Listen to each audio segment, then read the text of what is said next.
السلام علیکم ورحمۃ اللہ وبرکاتہ۔ عزیز طالبات، امید ہے آپ سب خیر و عافیت کے ساتھ ہوں گے۔ آج ہم تفسیر جلالین کا سبق نمبر 12 پڑھیں گے۔ سورۃ البقرہ آیت نمبر 62 سے ہمارے سبق کا آغاز ہے۔ اعوذ باللہ من الشیطان الرجیم، بسم اللہ الرحمن الرحیم۔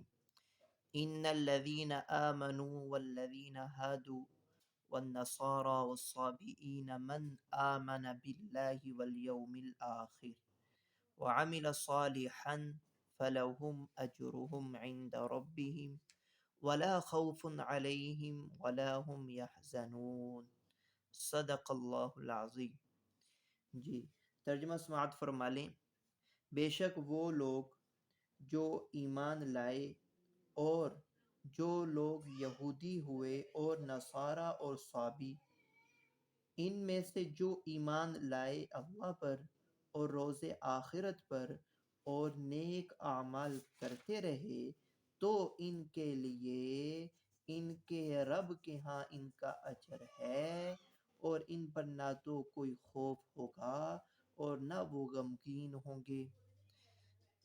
مفسر نے جو تفصیلی نکات بیان کیے ہیں وہ دیکھیں۔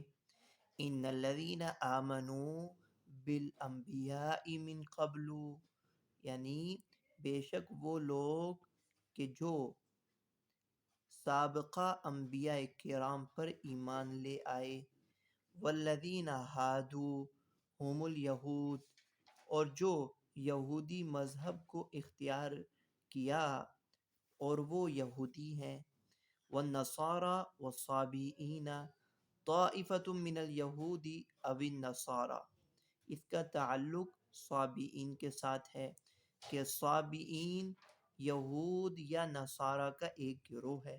من آمن منہم، انہی مختلف مذاہب میں سے جو اب آپ صلی اللہ علیہ وسلم کے زمانے میں ایمان لے کر آئے ہیں اللہ پر اور روز آخرت پر۔ مفسر نے تفسیری نکتہ بیان کیا، فی زمن نبینا، ہمارے نبی صلی اللہ علیہ وسلم کے زمانے میں۔ اس اضافے کا فائدہ دراصل ایک سوال کا جواب ہے جو ہم انشاءاللہ العزیز ابھی پڑھیں گے۔ وعمل صالحا بشریعتہ، اور وہ نیک عمل کرتے رہے آپ صلی اللہ علیہ وسلم کی شریعت پر عمل کرنا، یعنی شریعت محمدیہ صلی اللہ علیہ وسلم کے مطابق اعمال صالحہ کرتے رہے۔ فلہم اجرہم، ای ثواب اعمالہم، ان کے لیے ان کے اعمال کا پورا پورا اجر و ثواب، عند ربہم ولا خوف علیہم ولا هم يحزنون۔ روعی فی ضمیر آمن وعمل لفظ من، مفسر بیان کر رہے ہیں کہ من آمن وعمل صالحا میں، آمن اور عاملہ میں من کے لفظ کی رعایت کرتے ہوئے مفرد کا صیغہ لے کر آئے ہیں، کیونکہ یہ من یہ لفظاً تو مفرد ہے، معناً جمع ہے۔ تو مفسر فرما رہے ہیں اس آیت میں جو آمنہ اور عاملہ کے صیغے ہیں یہ مفرد لے کر آئے من کے لفظ کا اعتبار کرتے ہوئے۔ روعی فی ضمیر آمن وعمل لفظ من کے لفظ کا اعتبار کیا آمن اور عاملہ کی ضمیر میں، وفی ما بعدہ معناہا، اور جبکہ جو اس کے بعد جو ضمائر آئی ہیں ان ضمائر میں معنی من کا اعتبار کیا گیا ہے، من کے معنی کی رعایت کرتے ہوئے تمام کے تمام ضمائر جمع کی ہیں۔ جی، والذین ہادوا، ہادا یہود کے معنی یہودیت میں داخل ہونے کے ہیں، مذہب یہودی اختیار کرنے والوں کو یہودی کہتے ہیں۔ لفظ یہود میں دو قول ہیں، ایک یہ کہ یہ لفظ عربی ہے، ہادہ یہود بمعنی تابع یتوب سے ماخوذ ہے۔ یہود عربی لفظ ہادہ یہود سے ماخوذ ہے۔ انہوں نے چونکہ بچڑے کی پوجا کرنے سے ایک تاریخی توبہ کی تھی، اس لیے انہیں یہود کہا گیا۔ دوسرا قول یہ ہے کہ یہ یہودا سے معرب ہے، یہ نام حضرت یعقوب کے بڑے بیٹے کا ہے اور ان کی نسبت سے اہل کتاب کا ایک طبقہ یہودی کہلایا۔ آگے آ جائیں صابئین، یہ لفظ صابی کی جمع ہے۔ صبا یصبو اگر معتل ہے تو اس کے معنی مائل ہونے کے ہیں، اور اگر صبا یصبؤ محموز ہے تو اس کے معنی نکلنے کے ہیں۔ صابی کا لفظ ان لوگوں پر بولا جاتا ہے جو اپنے سابقہ دین سے نکل گئے ہوں۔ اب یہ گروہ یہود و نصارہ کا ایک ٹکڑا ہی تھا جو اپنے اصلی دین سے منحرف ہو کر ستاروں وغیرہ کی پوجا کرنے لگ گیا تھا، اس لیے اس گروہ کو صابئین کہا جانے لگا۔ آگے فی زمن نبینا، یہ ایک اشکال کا جواب ہے۔ اشکال یہ ہوتا ہے کہ ابتدائی آیت میں ان الذین آمنوا کہا گیا اور یہاں من آمن باللہ والیوم الآخر کہا گیا، تو پہلے تعمیم اور بعد میں تخصیص کیوں کی گئی؟ جواب یہ ہے فی زمن نبینا، ان الذین آمنوا سے مراد وہ لوگ ہیں جو حضور صلی اللہ علیہ وسلم کی بعثت سے قبل اجمالاً اللہ پر اور انبیاء پر ایمان رکھتے تھے، جیسا کہ شروع میں آیت میں آ رہا ہے ان الذین آمنوا، مفسر نے کہا بالانبیاء من قبل، بالانبیاء من قبل کا لفظ بڑھا کر مفسر نے اشارہ کیا ہے کہ اس گروہ میں وہ حضرات داخل ہیں جو دور جاہلیت میں ایمان کا اقرار کرتے تھے، مثلا ورقہ بن نوفل ہے، بحیرہ راہب ہے، ابو ذر غفاری، سلمان فارسی وغیرہ وغیرہ۔ پھر ان میں سے بعض نے حضور صلی اللہ علیہ وسلم کو پایا اور آپ پر ایمان بھی لائے، اور بعض نے آپ کو پایا اور ایمان نہیں لائے۔ بہرحال ان مذکورہ بالا گروہوں میں سے جس نے بھی ہمارے نبی صلی اللہ علیہ وسلم کا زمانہ پایا اور ایمان قبول کیا تو ان کے لیے یہ وعدہ ہے کہ ان کے اعمال کا ثواب وہ ان کو ملے گا، اور ان کے لیے نہ خوف ہے نہ ان کو غمگین ہونا پڑے گا۔ لا خوف، خوف کا اطلاق عموماً مستقبل کے اندیشے اور خطرات پر ہوتا ہے، اس سے جو کیفیت دل میں پیدا ہوتی ہے اسے خوف کہا جاتا ہے، جبکہ حزن کسی چیز کے فوت ہو جانے پر افسوس کو کہتے ہیں۔ ایمان و عمل صالح والوں سے یہ دونوں چیزیں ہی منتفی ہیں، یعنی نہ تو ان کو مستقبل کے لیے کوئی خوف کا اندیشہ ہے، نہ کسی فوت شدہ چیز کی وجہ سے ان کو غم و حزن ہوگا۔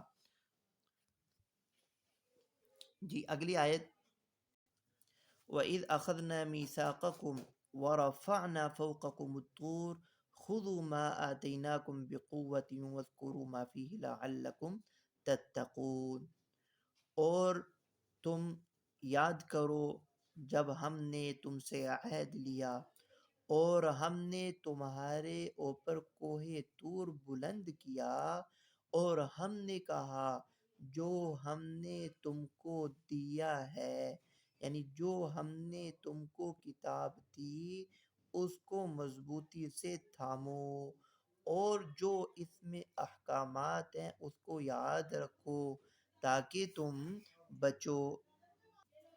اس سے پہلے مفسر وَاذْکُرُوا لے کر آئے، اشارہ کیا کہ فعل محذوف ہے اذکروا، اور اذ ظرفیہ ہے، وَاذْکُرُوا تم یاد کرو، اذ اخذنا میثاقکم ای عہدکم بالعمل بما فی التوراۃ، ہم نے تورات پر عمل کرنے کا عہد لیا تھا۔ وَقَدْ رَفَعْنَا فَوْقَكُمُ الطُّورَ، اور تحقیق ہم نے تمہارے اوپر کوہ طور اٹھایا، بلند کیا۔ الطور الجبل، یعنی اس سے مراد پہاڑ طور ہے جو ہم نے تم پر بلند کیا۔ اقتلعناہ من اصلہ علیکم، ہم نے پہاڑ کو جڑ سے اکھاڑ کر تم پر معلق کیا۔ لما ابیتم قبولہا، تورات کو قبول کرنے سے انکار کرنے کے سبب، بسبب اس کے کہ تم نے تورات کو قبول کرنے سے انکار کر دیا تھا، اس لیے ہم نے پہاڑ کو جڑ سے اکھاڑ کر تم پر معلق کیا۔ وَقُلْنَا، اور ہم نے یوں کہا، خُذُوا مَا آتَيْنَاكُمْ بِقُوَّةٍ، جو ہم نے تم کو دیا ہے مضبوطی سے تھامنا، بِجَدٍّ وَاجْتِہَادٍ، مشقت اور محنت سے اس کو مضبوطی سے تھامنا۔ وَاذْكُرُوا مَا فِيهِ، اور اس میں جو احکامات ہیں اس کو یاد رکھنا۔ بِالْعَمَلِ بِهِ، ذکر یاد کرنا مطلب عمل کرنا۔ لَعَلَّكُمْ تَتَّقُونَ النَّارَ أَوِ الْمَعَاصِي، تتقون کا مفعول محذوف ہے، وہ النار ہے یا معاصی ہے، اسی کی طرف مفسر نے اشارہ کیا تاکہ تم بچ سکو آگ سے یا گناہوں سے۔ جی، رفعنا سے پہلے قد کے اضافے سے معلوم ہوتا ہے کہ یہ جملہ حالیہ ہے۔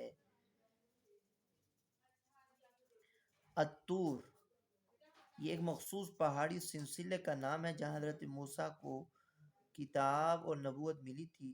مطلق پہاڑ کو بھی طور کہتے ہیں۔ حضرت ابن عباس سے منقول ہے کہ یہ پہاڑ جس کو اللہ تعالیٰ نے بنی اسرائیل کے اوپر بلند کیا تھا فلسطین کا کوئی پہاڑ تھا۔ اقتلعناہ من اصلہ، بنی اسرائیل کے سامنے جب موسیٰ علیہ السلام نے تورات پیش کی تو انہوں نے اس کے متعلق بہت تردد کا اظہار کیا، اور بہتوں نے تو قبول کرنے سے ہی انکار کر دیا۔ حق تعالیٰ نے ایک پہاڑ کو جڑ سے اکھاڑ کر ان کے سروں پر لٹکا دیا کہ مانتے ہو یا نہیں، انہوں نے مجبوراً قبول کر لیا۔ خُذُوا سے پہلے قلنا ذکر کر کے مفسر نے بتایا کہ خُذُوا کا جملہ محلاً منصوب ہے اور عامل قلنا مقدر ہے، اور خود قلنا جملہ حالیہ ہے اور رفعنا کا فاعل ذو الحال ہے، یعنی ورفعنا الطور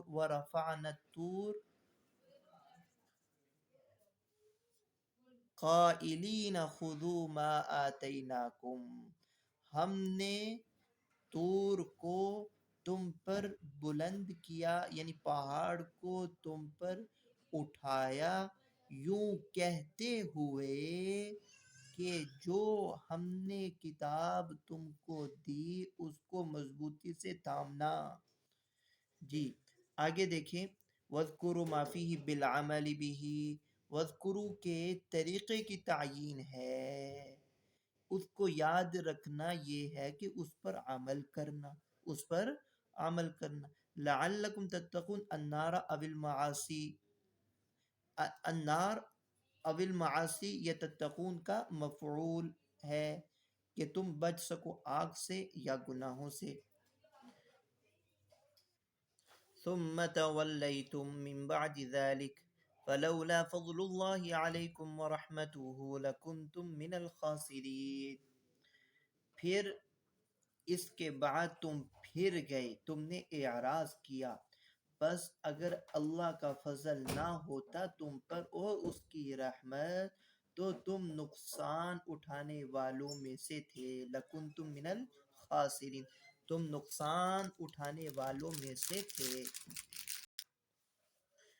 ثم تولیتم اعرضتم، تم نے اعراض کیا، من بعد ذلك الميثاق، ذلك اس میں اشارہ کا مشار الیہ المیثاق، اس عہد کے بعد تم پھر بھی پھر گئے، عن الطاعتی، اس کا تعلق اعرضتم کے ساتھ ہے، متعلق بھی اعرضتم، تم طاعت و فرما برداری سے پھر گئے، اطاعت و فرما برداری سے اعراض کیا عہد کے بعد بھی۔ فلولا فضل اللہ علیکم ورحمتہ، اگر اللہ کا فضل اور اس کی رحمت تم پر نہ ہوتی، ورحمتہ لکم بالتوبۃ او تاخیر العذاب، اس کی صورت کیا تھی کہ توبہ اور تاخیر عذاب کے ذریعے، توبہ اور تاخیر عذاب کے ذریعے اگر اللہ کا فضل تم پر نہ ہوتا، لکنتم من الخاسرین ای الہالکین، تم خسارہ پانے والوں میں سے ہوتے، یعنی ہلاک و تباہ و برباد ہو جانے والوں میں سے ہوتے۔ جی اگلی آیت، وَلَقَدْ عَلِمْتُمُ الَّذِينَ اعْتَدَوْا مِنْكُمْ فِي السَّبْتِ فَقُلْنَا لَهُمْ كُونُوا قِرَدَةً خَاسِئِينَ، اور البتہ تم نے ان لوگوں کو جان لیا جنہوں نے تم میں سے ہفتے کے دن میں زیادتی کی، حد سے تجاوز کیا، تب ہم نے ان سے کہا تم ذلیل بندر ہو جاؤ، فَقُلْنَا لَهُمْ، ہم نے ان سے کہا كُونُوا قِرَدَةً خَاسِئِينَ، تم ذلیل بندر بن جاؤ۔ وَلَقَدْ لام قسم، لام قسمیہ ہے، یدل علی القسم المحذوف، لام قسمیہ جو کہ قسم محذوف پر دلالت کرتا ہے۔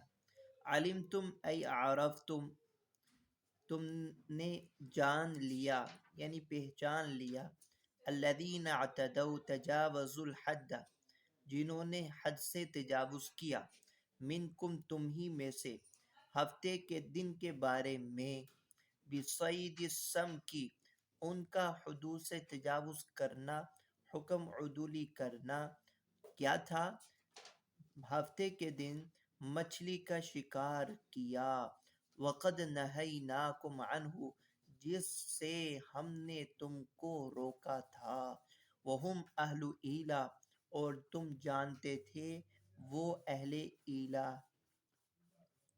ایلا والے ہیں، فقلنا لهم كونوا قردة خاسئین، ہم نے ان سے کہا کہ تم ذلیل بندر ہو جاؤ، مبعدین یعنی دھتکارے ہوئے، فکانوها، گویا کہ وہ پھر بندر بن گئے، وہلکوا بعد ثلاثۃ ایام، اور 3 دنوں کے بعد ہی وہ سب کے سب ہلاک ہو گئے۔ وَلَقَدْ عَلِمْتُمْ، یہ علمہ بمعنی عرف ہے، اس لیے اسے 2 مفعول کی حاجت نہیں ہے۔ علم اور معرفت میں فرق یہ ہے کہ علم ذات اور اس کے احوال دونوں کے جاننے پر بولا جاتا ہے، اس لیے اس میں 2 مفعول چاہیے، اور معرفت مفرد ذات یا پھر حال کے جاننے کا نام ہے، اسی لیے مفسر نے علمتم کی تفسیر عرفتم سے کی ہے۔ ایک مفعول کی ضرورت ہے، اور تحقیق تم نے ان لوگوں کو جان رکھا تھا۔ فی السبت، سبت کے لغوی معنی راحت و آرام کے یا کسی کام کے منقطع کر دینے کے۔ یہود کہتے ہیں اللہ تعالیٰ نے 6 دن میں کائنات کو پیدا کیا، اتوار سے لے کر جمعے تک، اور ہفتے کے روز آرام کیا، اس لیے یہ یوم السبت ہے، لیکن یہ بالکل غلط ہے۔ اللہ تعالیٰ فرماتے ہیں وَلَقَدْ خَلَقْنَا السَّمَاوَاتِ وَالْأَرْضَ وَمَا بَيْنَهُمَا فِي 6 أَيَّامٍ وَمَا مَسَّنَا مِن لُغُوبٍ، حق تعالیٰ کو تھکن تھکاوٹ نے چھوا تک نہیں، آرام کی ضرورت پیش آئے کیسے؟ بات یہ ہے کہ ہفتے کا دن یہود یوں متعین تھا کہ یہودیوں پر یوں متعین تھا دنیا کے کاموں کو منقطع کر کر صرف عبادت میں مصروف رہیں۔ اس لیے یہ یوم السبت ہے، اسے انہوں نے اپنی نادانی یا سرکشی سے اللہ کے ساتھ جوڑ دیا۔ بِصَیدِ السَّمْکِ، یہ قصہ حضرت داؤد علیہ السلام کے زمانے میں پیش آیا تھا۔ اس جگہ کا نام ایلا تھا، تفصیل سورہ اعراف میں آئے گی۔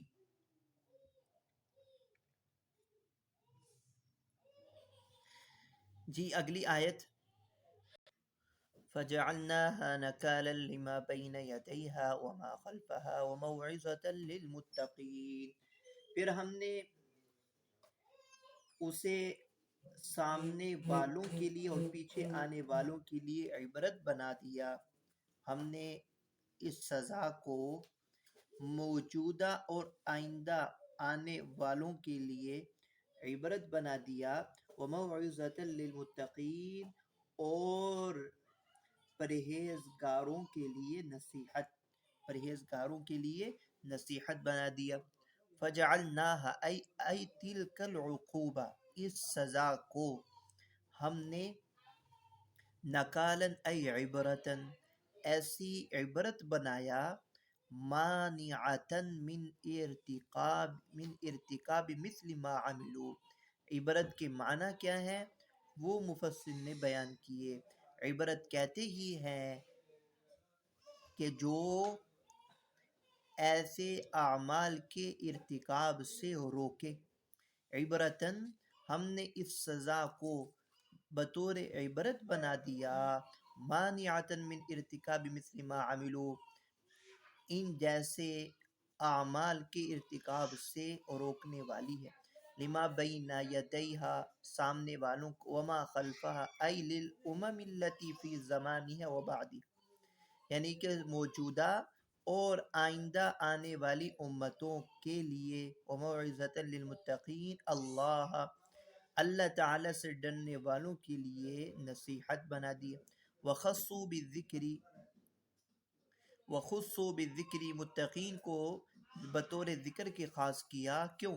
لأنہم المنتفعون بها، کیونکہ ان واقعات سے حقیقت میں متقین ہی نفع اٹھاتے ہیں، بخلاف غیرہم، بخلاف غیر کے، بخلاف غیر کے۔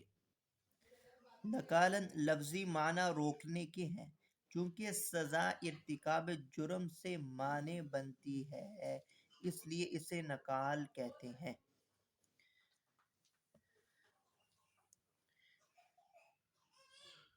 جی اگلی آیت، وَإِذْ قَالَ مُوسَىٰ لِقَوْمِهِ إِنَّ اللَّهَ يَأْمُرُكُمْ أَن تَذْبَحُوا بَقَرَةً قَالُوا أَتَتَّخِذُنَا هُزُوًا قَالَ أَعُوذُ بِاللَّهِ أَنْ أَكُونَ مِنَ الْجَاهِلِينَ۔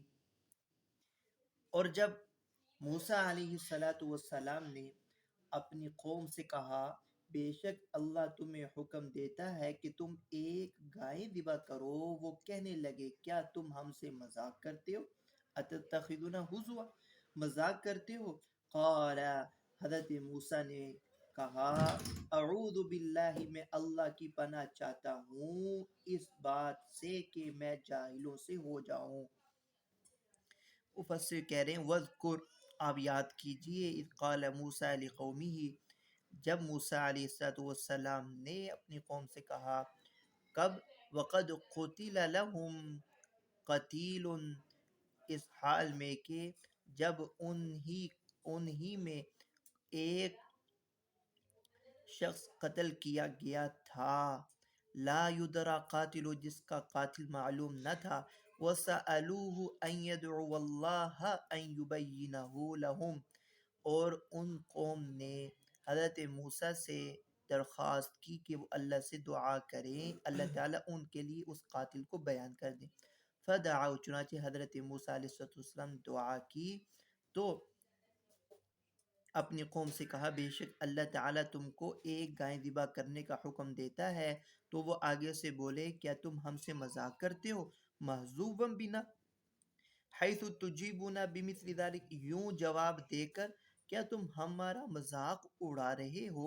قال، حضرت موسیٰ نے کہا، اعوذ ای امتنع، میں باز آتا ہوں اللہ کے واسطے، من ان اکون من الجاہلین، کہ میں جاہلوں میں سے ہو جاؤں، اس سے تو میں اللہ کی پناہ چاہتا ہوں، پناہ لیتا ہوں کہ میں جاہلوں میں سے ہو جاؤں۔ المستہزئین، جہالت یعنی مذاق اڑانا، مذاق اڑانے والوں میں سے ہو جاؤں، اس سے میں اللہ کی پناہ چاہتا ہوں۔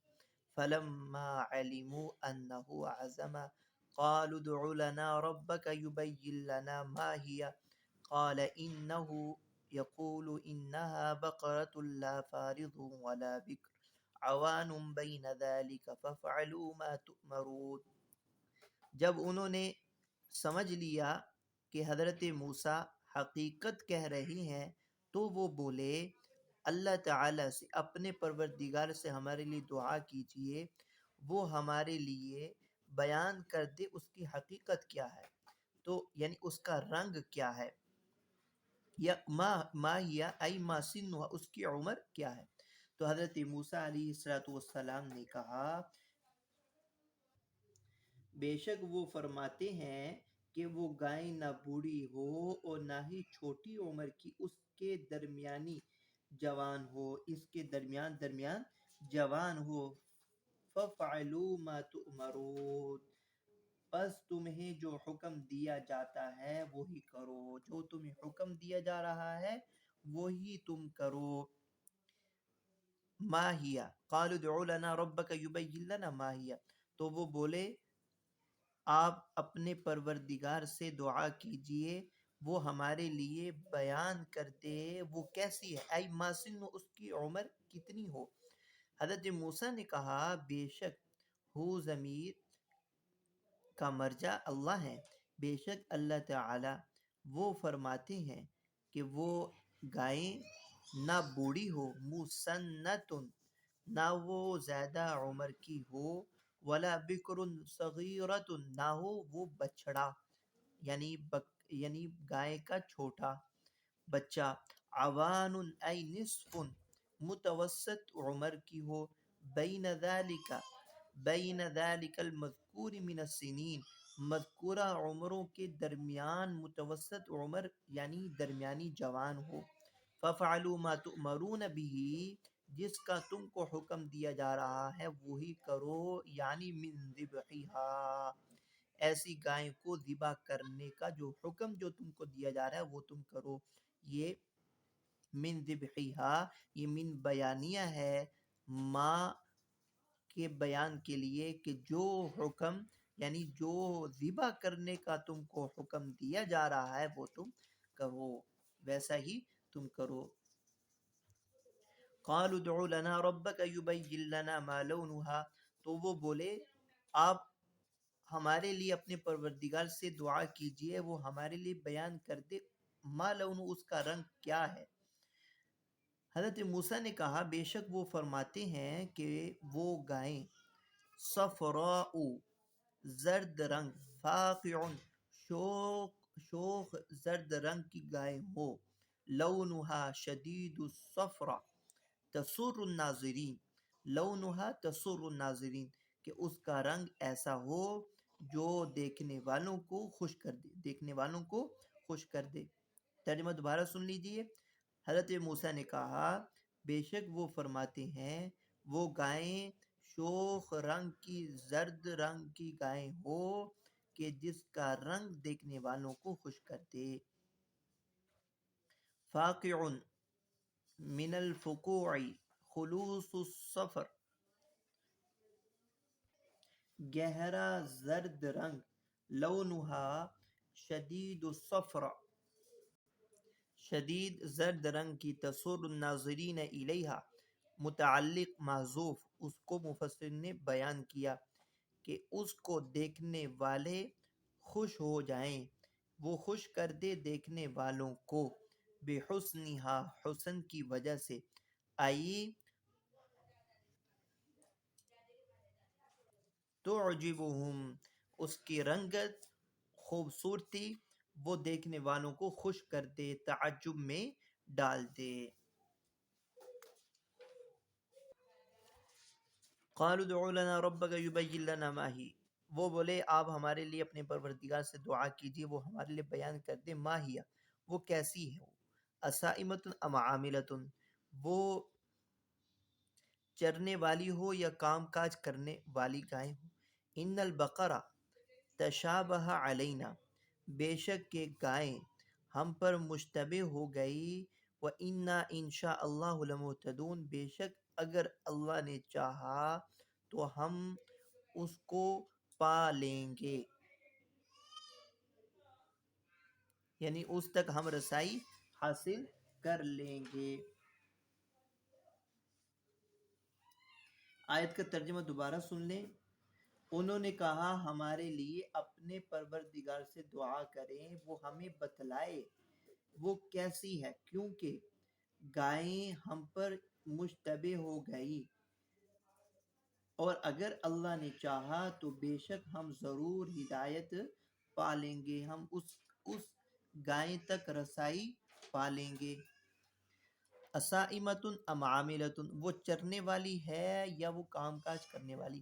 ان البقرہ ای جنسہ المنعوت بما ذکر جو صفات ذکر کی گئی ہیں ایسی موصوف گائیں، تشابہ علینا ہم پر اشتباہ ہو گیا ہے، لکثرتہ زیادتی کی کثرت کی وجہ سے، فلم نہتدی الی المقصودہ ہم مقصود گاہیں تک رہنمائی رسائی نہیں پا رہے، وَإِنَّا إِنشَاءَ اللَّهُ لَمُهْتَدُونَ إِلَيْهَا فی الحدیث حدیث شریف میں آتا ہے لو لم يستثنوا لما بینت لهم آخر الابد اگر وہ انشاء اللہ نہ کہتے تو ہمیشہ کے لیے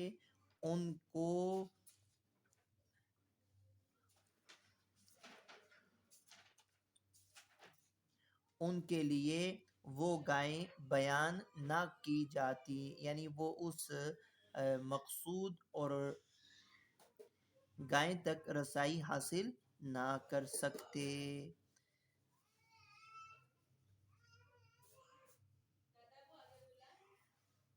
قال انه يقول انها بقرة لا ذلول تثير الارض ولا تسقي الحرث مسلمة لا شية فيها قالوا الآن جئت بالحق۔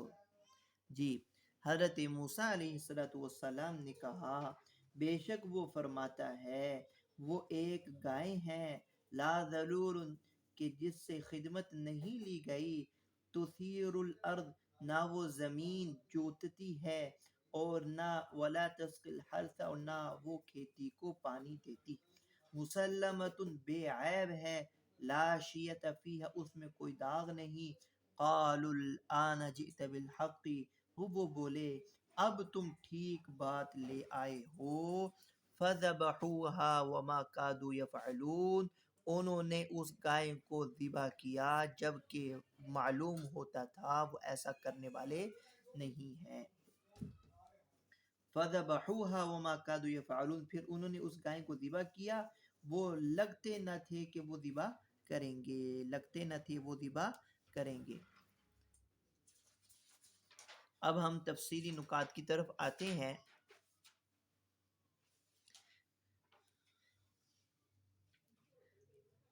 لا ذلول غیر مذللۃ بالعمل کہ وہ ایسی گائیں ہیں کہ جو کام کاج کے لیے مستعمل نہیں ہے، تثیر الارض تقلبها للزراعۃ اور نہ وہ زمین کو جوتتی ہے، یعنی کھیتی کے لیے وہ گائیں زمین نہیں جوتتی، زمین میں کھیتی باڑی نہیں کرتی ہے، زمین الٹ پلٹ نہیں کرتی کھیتی باڑی کے لیے۔ والجملۃ صفۃ ذلول یہ جملہ تثیر الارض کا ذلول کی صفت ہے، وہ گائیں ایسی ہے نہ وہ خدمت اس سے لی گئی اور نہ ہی وہ زمین جوتتی ہے، داخلۃ فی النفی نفی کے اندر یہ جملہ داخل ہے، ولا تسقی الحرث ای الارض المہیئۃ للزرع زراعت کے لیے تیار کردہ زمین کو وہ پانی نہیں دیتی، مسلمتن ایسی گائیں ہے جو عیوب اور کام کاج کے آثار سے صحیح سالم ہے، صحیح سالم ہے، مسلمت بعیب ہے، لاشیت لون فیہا غیر لونی، اپنے اصلی رنگ کے علاوہ کوئی داغ نہیں ہے۔ قالوا الآن جئت بالحق، وہ بولے اب آپ درست بات لے کر آئے، نطقتا بالبیانی، بالبیان تام، کہ آپ نے بیان تام کے ذریعے گفتگو کی۔ فَطَلَبُوهَا، انہوں نے بنی اسرائیل نے اس گائے کو تلاش کیا، اور وہ گائیں ایک نوجوان کے ہاں ان کو مل گئی جو اپنی والدہ کا مطیع اور فرما بردار تھا۔ فَاشْتَرَوْهَا بِمِلْءِ مَسْكِهَا ذَهَبًا، اور انہوں نے اس گائے کو خریدا اس کی کھال برابر سونے کے، کھال کے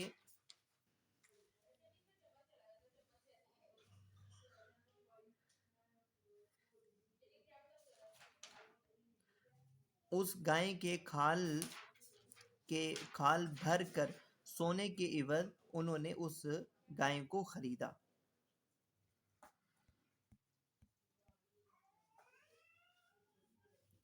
اب ہم اس کے تفصیلی نکات کی طرف آتے ہیں۔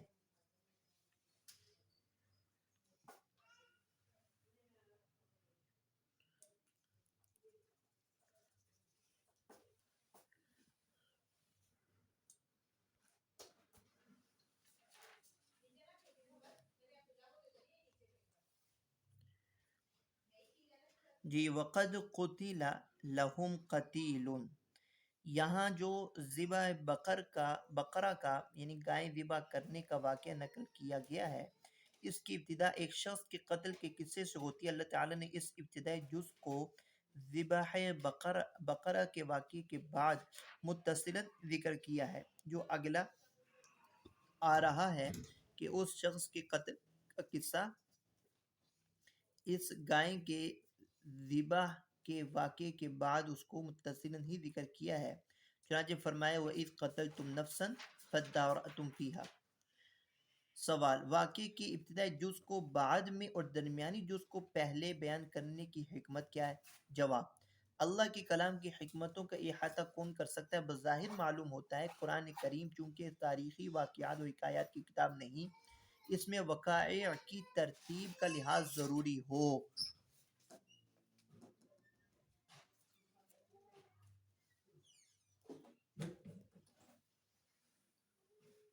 بلکہ یہ کتاب ہدایت ہے، اس لیے موقع کی مناسبت سے واقعات کی اجزاء میں تقدیم و تاخیر کی جاتی ہے۔ یہاں بنی اسرائیل کے عدوان و طغیان کا تذکرہ چل رہا تھا، اس کا ظہور ذبح بقرہ کے درمیانی جز میں بوجہ تام ہے، بدرجہ تام موجود ہے، بنی اسرائیل کا عدوان اور طغیان، اس لیے اس کا اسی جگہ ذکر مناسب ہوا جہاں وہ مذکور ہے۔ اس کے بعد واقعے کا ابتدائی حصہ بیان کر دیا گیا تاکہ طبیعت کا یہ انتظار رفع ہو جائے کہ آخر ذبح بقرہ کی ضرورت کیوں پیش آئی تھی۔ پھر اس کا بالکل آخری حصہ جو تعالیٰ کے فضل اور انعام اور زبردست قدرت الہی پر مشتمل ہے، یعنی مردہ کو زندہ کرنا اور واقعے کی صحیح تحقیق سامنے کر دینا، اسے آخر میں بیان کر دیا۔ جی اتتخذنا ہزوا، وہ بولے آپ ہم سے مذاق کر رہے، محزوا بنا، اتتخذنا ہزوا میں ہزوا مفعول ثانی ہے لیکن مصدر ہے، مفعول اول ضمیر متکلم سے اسے مناسبت نہیں، مفعول اول نہ ضمیر متکلم سے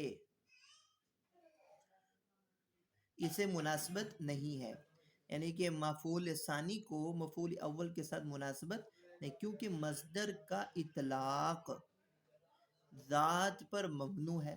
تو مفسر نے بتایا کہ یہ مصدر اس میں مفعول کے معنی میں ہے، مصدر اس میں مفعول کے معنی میں ہے، یعنی محذوفا بنا، اور ہم ذکر کر چکے ہیں کہ مصدر کا اطلاق اسم فاعل اور اسم مفعول کے معنی میں عام ہے. مصدر مبنی للفاعل ہوتا ہے اور کبھی مبنی للمفعول ہوتا ہے. جی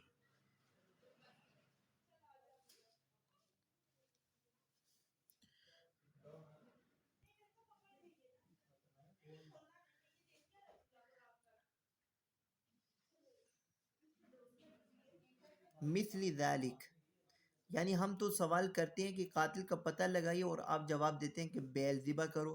سوال دیگر جواب دیگر، ایسا جواب تو مذاق ہی ہو سکتا ہے. الجاہلین المستہزئین، اس سے معلوم ہوا کہ استہزاء کرنا جہالت کی بات ہے. فارض، بہت عمر رسیدہ. عوان، درمیانہ عمر کی ذات، خواہ انسانوں میں ہو یا جانوروں میں. فاقع، فاقع لونہا تسر الناظرین. فاقع لونہا، لفظ فاقع، فاقع صفرا کی صفت میں تاکید کے لیے آتا ہے، یعنی شوخ زرد رنگ، سرخ رنگ کے لیے قانن کا لفظ آتا ہے اور صفرا کے لیے فاقع کا لفظ آتا ہے.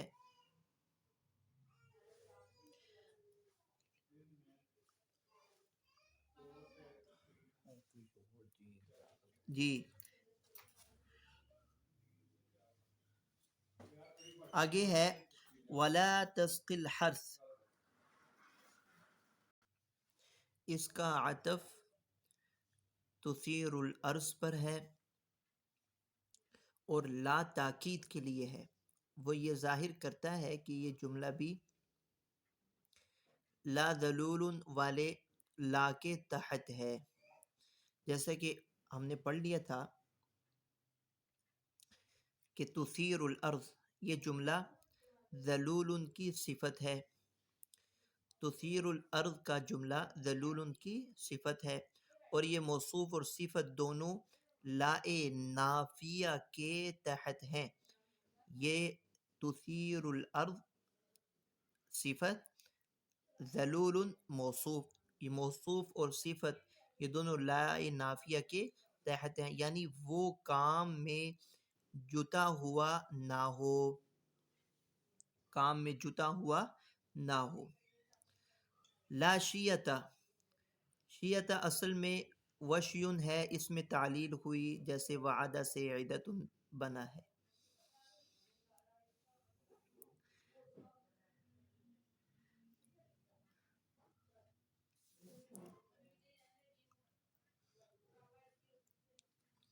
فَذَبَحُوهَا وَمَا كَادُوا يَفْعَلُونَ، اور وہ معلوم نہیں ہوتا تھا کہ وہ ایسا کریں گے.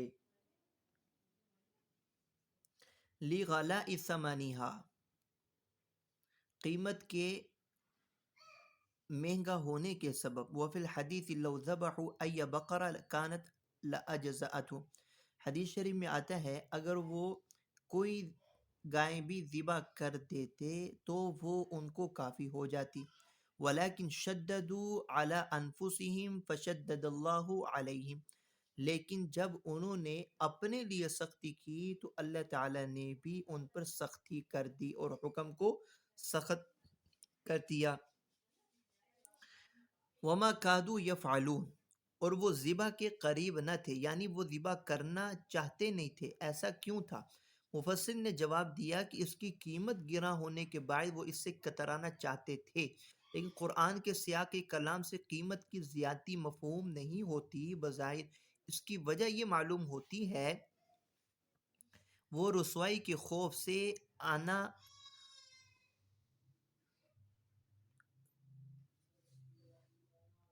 کانی کر رہے تھے، اس لیے بار بار سوالات کر رہے تھے. وَإِذْ قَتَلْتُمْ نَفْسًا فَادَّارَأْتُمْ فِيهَا وَاللَّهُ مُخْرِجٌ مَا كُنْتُمْ تَكْتُمُونَ، اور جب تم نے ایک آدمی کو قتل کیا پھر تم اس میں جھگڑنے لگے اور اللہ ظاہر کرنے والا تھا جو تم چھپاتے تھے.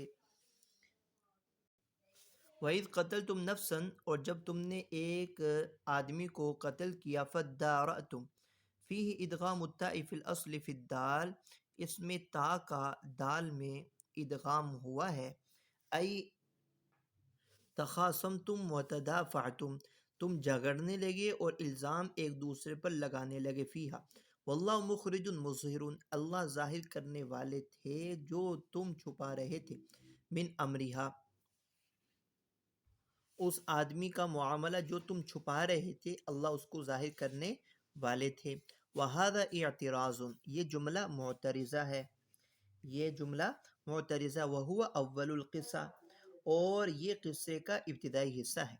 فَقُلْنَا اضْرِبُوهُ بِبَعْضِهَا كَذَلِكَ يُحْيِي اللَّهُ الْمَوْتَى وَيُرِيكُمْ آيَاتِهِ لَعَلَّكُمْ تَعْقِلُونَ، اور ہم نے کہا تم اس مقتول کو گائے کا ایک ٹکڑا مارو، اس مقتول کو گائے کا ایک ٹکڑا مارو، اسی طرح اللہ مردوں کو زندہ کرے گا اور تمہیں دکھاتا ہے اپنی نشانیاں تاکہ تم غور کرو۔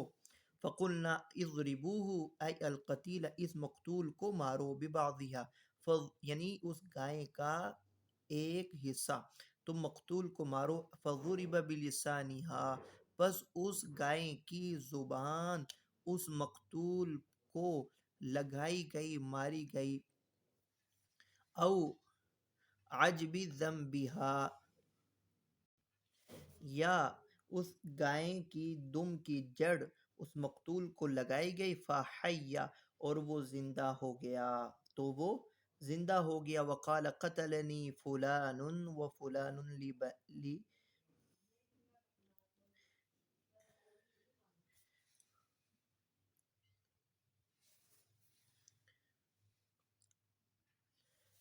لابنی عمه ومات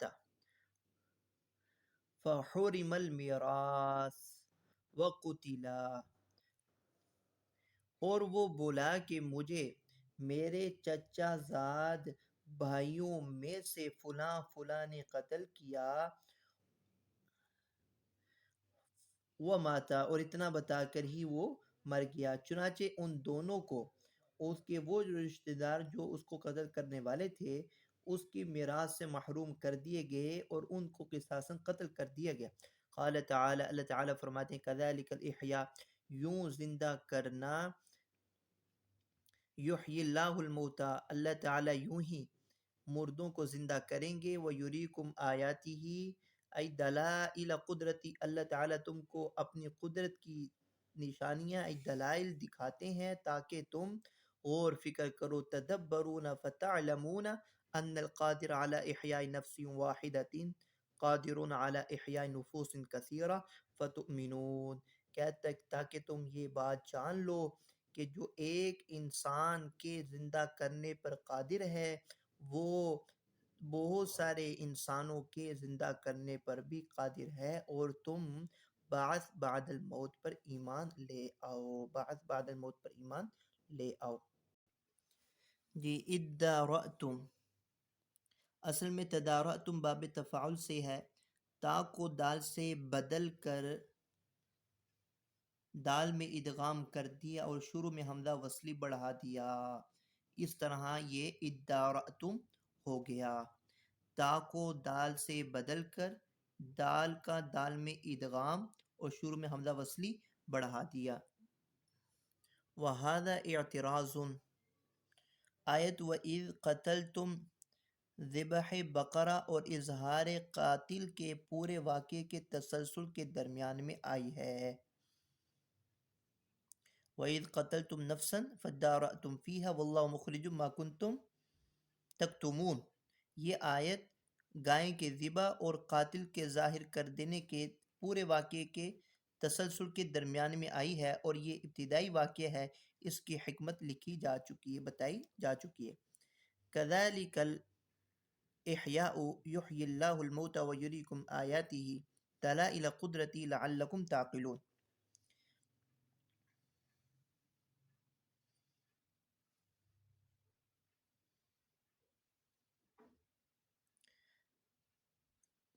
كَذَلِكَ، کاف حرف جارہ مثل کے معنی میں ہے،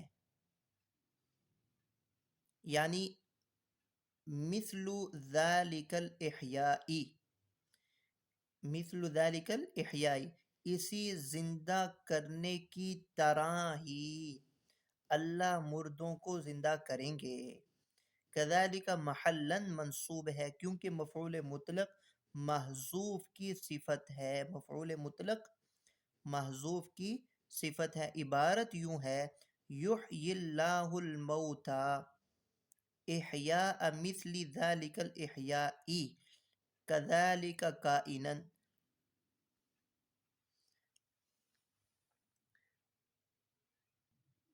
تو کذالک کائنا محذوف سے متعلق ہوگا۔ تو یہاں تک آج ہمارا سبق تھا، امید ہے آپ کو سمجھ آ گیا ہوگا۔